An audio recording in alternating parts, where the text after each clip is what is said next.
Hi there, Andrew here. I love to be entertained, but I have no patience. So I give every new show I watch only one episode to hook me. Welcome to Debut Review. Avatar: The Last Airbender.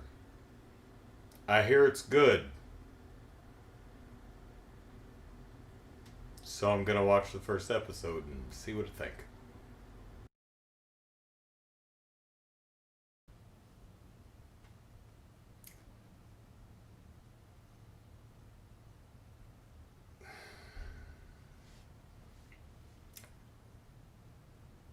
I didn't like it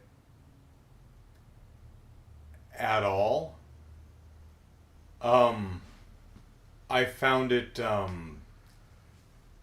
nigh insufferable and objectively bad in multiple regards. But I know a lot of people really, really like the show, and it is 54 episodes long, so maybe it just takes a few episodes to get going. I believe I forgot to read the show description before I started, so let's do that now because that's terribly important. Siblings Katara and Sokka wake young Aang from a long hibernation and learn he's an avatar whose airbending powers can defeat the evil Fire Nation. Yeah, that's accurate. I mean, they don't learn in the first episode that he's the. At least those two characters don't learn in the first episode that he's the Avatar. So, um, let me start out by saying something nice too late, but I like the character design and creature design.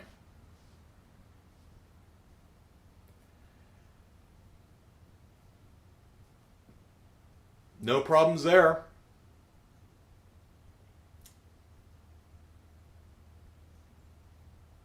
Unfortunately, I despise the facial animation. Um, it feels like it's trying to out anime and failing miserably. Um, the animation is generally hit and miss. Some of it's okay, some of it's bad, none of it's really good. Um, the characters don't look great if they're at anything more than medium distance. Um, the performances are fine. I think that was Mako as Uncle Uncle Susan. So nice to hear his voice again because he's dead, but very distinctive voice, unless I'm completely wrong. Um,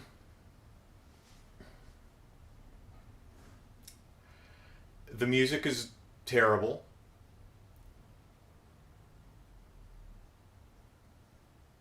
Yeah. Um,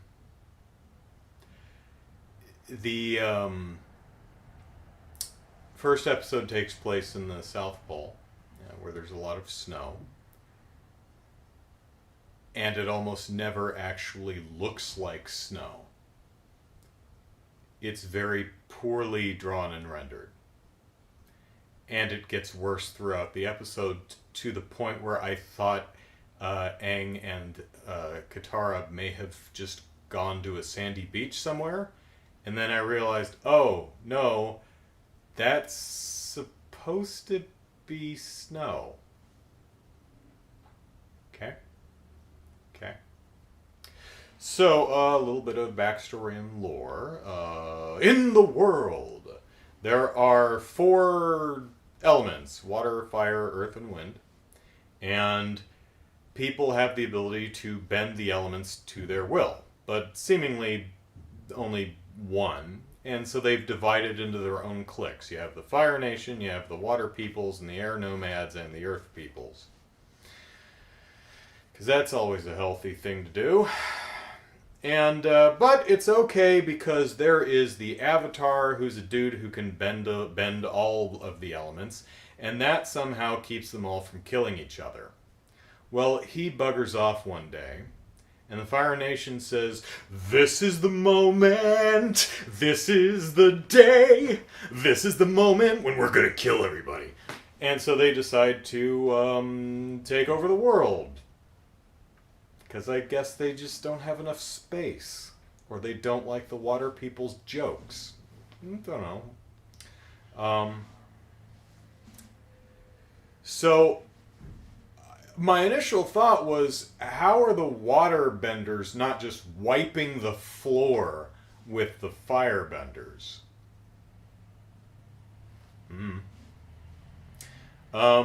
Also, so the war lasts 100 years so far. Still going. Y'all suck at this. First of all, I'm thinking the Fire Nation should have been trounced just by the Water Nation alone, but apparently the others are like working together against the Fire Nation and not winning. Huh. So 100 years later, war is still going, so everyone's just kind of really bad at this. Apparently, the wind nomads are all gone. Like there's none of them left. I don't know if they all died off in the war. And the water, the water people are about 15 people in a village in the South Pole, and there might be another one up in the North Pole. Is that like it? There's a line where Sokka says, "Oh, your fathers went off to the war." It's like, okay, sure, but that's probably what, 6 people? I don't know how much that's going to help. I'm not getting a sense of how many. I'm getting the sense that like you dozen or so people are it. I don't. Maybe the Earth Nation is just really, really big and is holding back the Fire Nation well. All of this isn't really a problem with the show. These are some of the things I was wondering while I was watching the setup. Because I don't know, what else am I going to talk about? I didn't like the show. So these are not critiques. These are more just me riffing on the setup of the first episode. So, Prince Zuko is on a fire navy boat trying to find the last dozen people of the Water Nation. I guess he's just wandering around Antarctica until he stumbles across them. Don't know why he would bother. But he's also keeping an eye out for the Avatar. I don't know why. I'm sure there's a good reason. He seems to have like a major grudge against the dude, so maybe the story's deeper than we know. Like, maybe the Avatar did the Fire Nation wrong, and that's why the Fire Nation is trying to take over the world. It's the Avatar's fault, and the Avatar said, "Oh man, I did it bad," and left out of shame. Maybe, don't know. But yeah, Zuko's got a hard-on for the Avatar and wiping out the Water Nation, and he's like on the boat, and his uncle's teaching him firebending. He's like, "Teach me more than the basics," and it's like, did you just start learning this?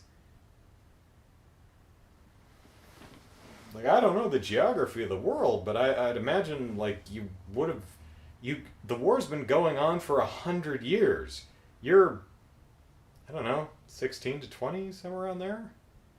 You're just now starting to learn this stuff? It strikes me as odd. But, so the show starts, and I find out that of the 15 people who live in the Water Tribe, only Katara can waterbend, and even then just barely. To the point where her brother thinks, like, oh, all that bending hooey is nonsense. It's like, Han Solo on the Force. I've been one side of the galaxy to the next, and I've seen a lot of strange things, but not amazing how quickly people in these stories forget about stuff that was commonplace, like, within their lifetimes. But,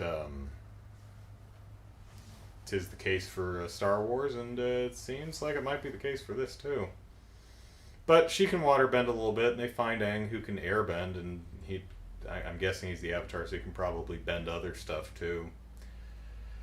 Which leads me to think about chosen one type storylines, which I generally don't really care for. Um, so maybe the reason that the three nations have been in a war for 100 years and haven't trounced the Fire Nation is because they're waiting for the Avatar to show up instead of doing it themselves. You know, for 4 or 5 generations, oh, as soon as the Avatar appears, we'll be fine. We just need to get the Avatar here. He'll fix everything. It's like, guys, you know, probably like the water benders alone, back when they could do stuff, probably could have handled the Fire Nation themselves. Unless Pokemon element matchups just don't apply in this world. I don't know. But it is kind of weird to me that one person can waterbend. We've got one airbender because the last one.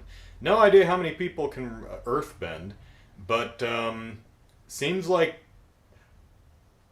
we've seen 4 people in the Fire Nation that can all firebend. So maybe I guess that's how they're winning, is like they're the only ones that bothered to keep up on the bending. I don't know. I'm not going to watch any more of this unless any of you who are fans of the show have a particularly good argument. Feel free to tell me what you like about the show in the comments. But really what was most off-putting to me was the facial animation. It's... yeah, off-putting is the appropriate word. I could have gone with a synonym, but it would have just been that, a synonym. It's just off-putting. I really don't like it. Don't. Yeah. I've been aware of this show for 15 years or so, however long it's been around, and I've heard nothing but good things about it. I was not expecting to hate it. Again, only saw the first episode. Maybe it takes a little time to get going. I may never know.